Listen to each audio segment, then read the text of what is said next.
Snarky tone of voice, the backbiting, the avoidance. You guessed it, I'm talking about the passive aggressive person on your team that has left you as a leader simply exhausted. Not only are they giving you subtle signs of their frustration, but it's also impossible sometimes to get them to admit that something's wrong. So what should you do if you think you have a passive aggressive employee on the team? Well, today on the Champion Forum podcast, we're going to discuss the proper way to address the passive aggressive people that you will certainly encounter.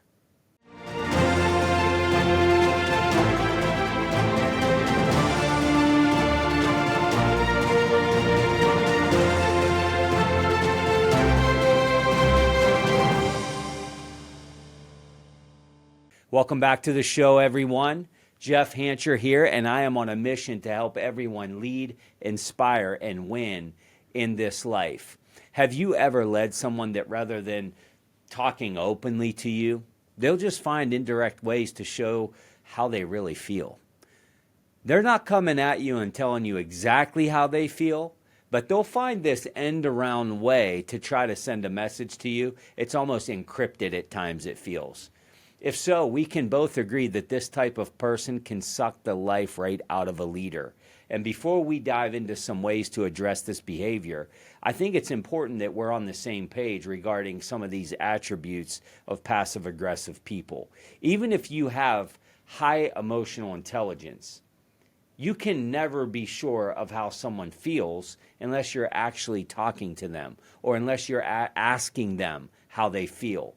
And here's some signs that you have a passive-aggressive person that can clue you in on, is this what I'm dealing with here? Here's a couple things, and maybe these are going to resonate with you. If they're passive-aggressive, they typically will act nice to your face, but they're saying bad things about you behind your back.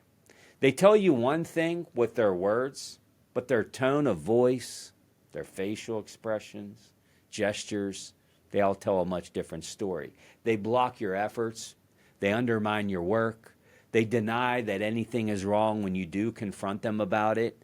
Hey, is everything okay? Oh, yeah, everything's great. But it's really not, and you know that because they're giving all these other clues.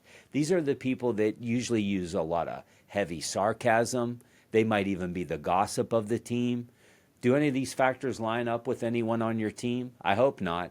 But I will tell you, if you're in leadership any length of time, you're going to come across this person. If so, you may very well be dealing with a passive-aggressive person if some of these clues are resonating with some people on your team.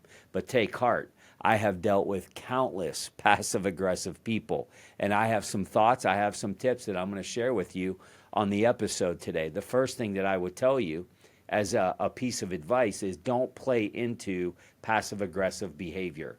Whatever you do, stay composed. And I realize this can be very hard to do. Often you just want to unleash fury and put them and their sarcasm to rest. Like, enough is enough. I've had enough. Like, I wouldn't deal with this nonsense at my house. I'm surely not going to deal with it here at the office, right? This is something you have to avoid. You have to stay composed. Returning this passive-aggressive behavior with more passive aggression or even direct aggression, it's only going to make this situation worse. This is what I call winning the battle and losing the war. It feels good in the moment because you're like, man, I'm really glad I got that off my chest. But the goal isn't to be right or get it off our chest. The goal is progress. If they're being passive-aggressive as a way to get what they want, then getting a rise out of you is going to reward them. Like, sometimes, I hate to report, but literally that's what a passive-aggressive person is doing. They're just trying to get a rise out of you. They'll learn that their passive-aggressive nature is a very effective tool to achieve their goals. We don't want to reward them for this behavior of just falling in line with bad behavior and them getting what they want. The other full extreme opposite is that they're doing it because they don't want to cause conflict. But indirectly, aren't they doing just that? Creating conflict? Sometimes passive aggressive people, they come by way of conflict avoidance.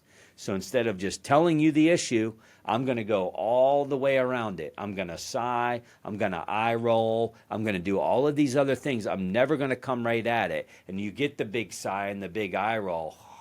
And you say, is there something wrong? Oh, no, nothing's wrong. Why? They're trying to avoid conflict. And by allowing this behavior to continue, nothing changes. Which brings us to our next point. Be assertive. Be assertive. So the first thing that we talked about was don't play into it. Don't play into it. And we got to address it. Point number 2, be assertive. Assertiveness that doesn't bleed into aggressive. This is the sweet spot. Assertive that doesn't bleed into aggressive. When you have that passive-aggressive person in your life, you kind of just want to throw a chair sometimes. I got it. But we don't want to go there. But we do want to be very assertive because assertive is confident. When you model assertiveness, you're modeling a behavior that lets them know that they can also be assertive and direct. By the way, don't you want a team of assertive people? I hope that you do. I hope that you're not such a weak leader that you want a bunch of passives on the team that are like, just followers, they're not challenging anything. They're not speaking often. No, we want assertive, healthy assertive. What we don't want is passive aggressive. Healthy assertive says we're going to have open, healthy, direct, and firm dialogue. That doesn't mean it's mean-spirited. It surely doesn't mean that it's bad. Assertive is healthy. And although it can come off as abrasive to some, the benefit is that there's no guesswork. And the culture is that of transparency. I've been told at times that I can come off as intimidating and whatnot. And I would hear this at times and I would be like, no, you're wrong. I'm assertive. I call it as I see it. I say it there. Here's the thing that I learned along the way. You got to know your audience. You have got to know your audience. Sometimes your tone and delivery will need to change if you reach assertiveness. Meaning if you're dealing with somebody that is going to see this as intimidating, you can be assertive by changing your tone, your posture, your body language, and still deliver an assertive message. You see how I just changed my voice a little bit? I lowered it. My rate of speech got a little bit lower. But what's coming out of my mouth will remain assertive. Assertiveness doesn't mean tone. You have to know your audience. This is where some emotional intelligence comes into play. But you absolutely have to be assertive. Some thoughts on how to do this assertiveness. First, I will tell you to speak to them in private. The passive-aggressive, you got to pull them out of the crowd. They get a rise out of getting everybody involved sometimes. No one likes to be called out in front of people, especially for difficult conversations. The goal is not to get them more emotional. That's not what we're trying to do. And we're surely not trying to be right. We're trying to find progress. But we're trying to find them a safe space where they can be transparent. The goal here is to get them to open up. Rarely are they going to do that in public. If you call this out in public, likely they're just going to get more defensive. The other thing to do is give specific examples. Tell them very specifically with concrete examples of their passive-aggressive behavior that you're witnessing, and leave out any accusation-type language. And surely don't label them or their behavior. Don't label them or their behavior as passive-aggressive. By the way, when you hear the words passive-aggressive, does anybody ever think, that's good, that's great, passive-aggressive is the goal? No. Even if it's true, nobody wants to hear it. So you would never go up to an employee and say, look, I think you're very passive-aggressive.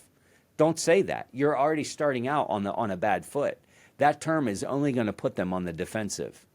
Have you ever had the person that sighs in the meeting? They give it the obnoxious eye roll. These are notorious ones. What they're trying to do is they're trying to show their dissatisfaction. This is a passive-aggressive posture. The next time that happens, speak to them in private and address it by saying something like this. Hey, Joe, I want to address what looked like to be your frustration in the meeting today. I heard you sigh. Your eyes were rolling the entire time. This is specific. I'm telling you the data that I observed. I want to talk about the meeting when, today, this morning. That's specific. And here's specifically what I observed and what I want to talk about. Your eyes were rolling and you were sighing.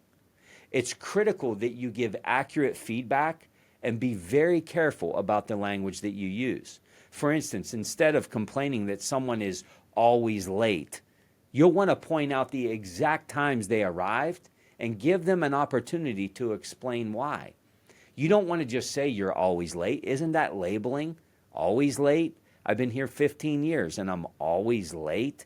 If you have identified somebody as passive aggressive, don't use always and never. Use specifics, because if you don't, you're just going to push them further into a passive aggressive behavior. Remind them when they need to be there and ask them to show up on time in the future. You were late this morning by 15 minutes for our 8 o'clock meeting. In the future, this is what I'm going to need you to do. And although it's important to be direct and address the issue head on, which I'm recommending, this assertive nature, avoid saying certain things that will trigger a passive aggressive person. Avoid you statements, YOU statements. This will avoid, it will minimize big time the other person from feeling attacked and becoming defensive. Instead, use first-person pronouns. Think things such as I, we, and explain the effect that their behavior has had on you and the team. So instead of saying you, the second you say, hey, you are, hey, you did this, hey, you did that, as soon as you comes out of your mouth, they're ready to go. I mean, they are in fight mode.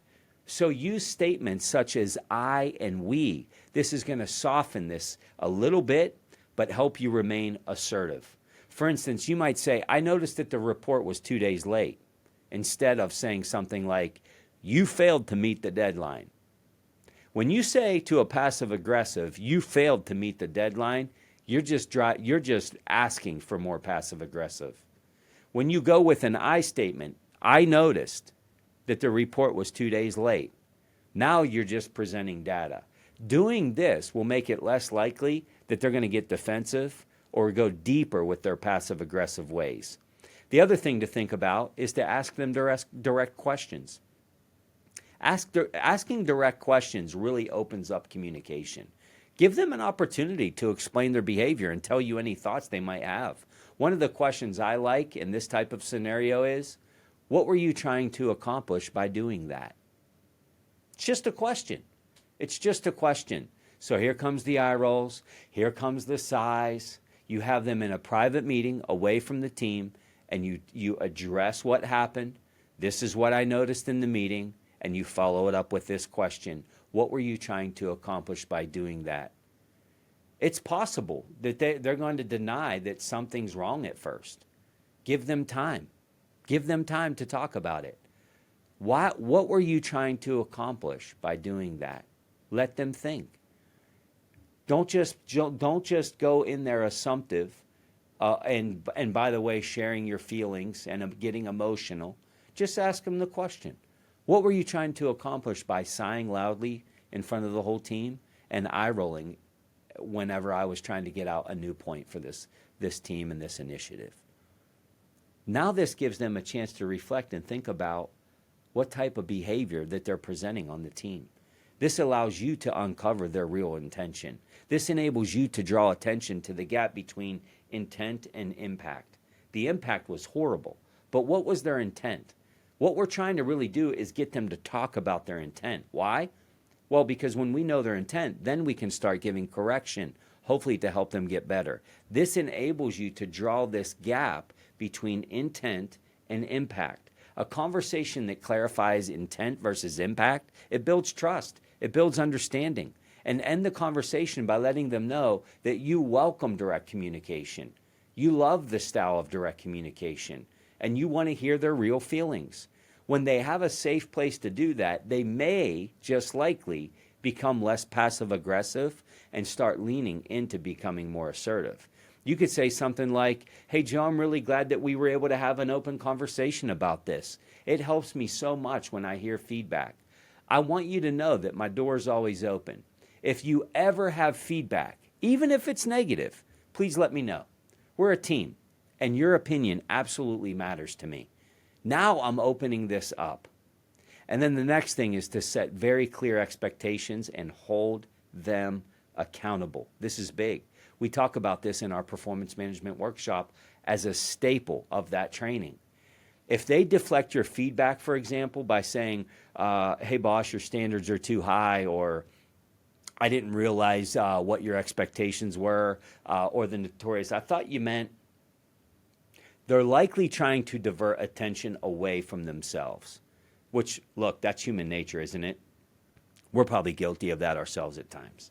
What you need to do is establish very clear standards and regularly reiterate what you expect from people. Why? So you can hold them accountable.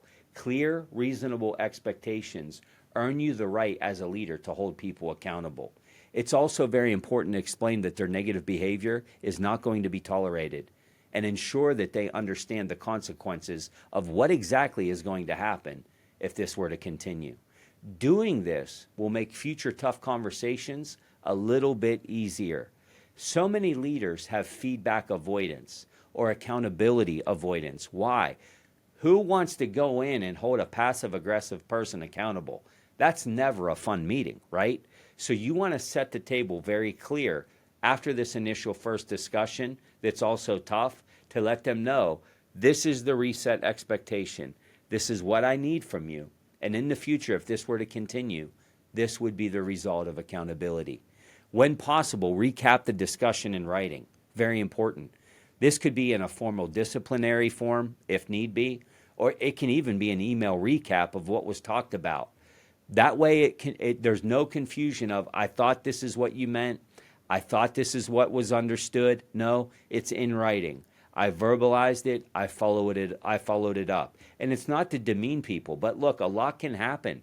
Make sure they have something that they can look back on and reflect on, because let's believe the best in people, that they truly want to get better. Doing this will make it very difficult for them to claim that they didn't understand what you expected from them, and it'll give them a tool to progress in the future. Listen, leading these passive aggressives, it can be a challenge. It's not for the faint of heart. I've been there. But rest assured, if you leave this unchecked, this team member will erode the culture and the morale of your entire team. Leading a passive-aggressive employee, it requires patience. It requires empathy. It requires very clear communication. And by recognizing the behavior, addressing it assertively, listening actively, setting clear expectations, providing support, holding them accountable, you can transform this negativity, I believe, into productivity. And in some cases, they may even look back and thank you. Isn't that what we're set out to do as a leader? Listen, I appreciate you all tuning into this episode of the Champion Forum podcast. If you found this episode helpful, make sure that you share it with somebody in your network. And if you have any topics you'd like to discuss, you'd like me to cover in a future episode, make sure that you message us at info@jeffhancher.com. Until next week, keep leading well and keep turning the pressure into potential.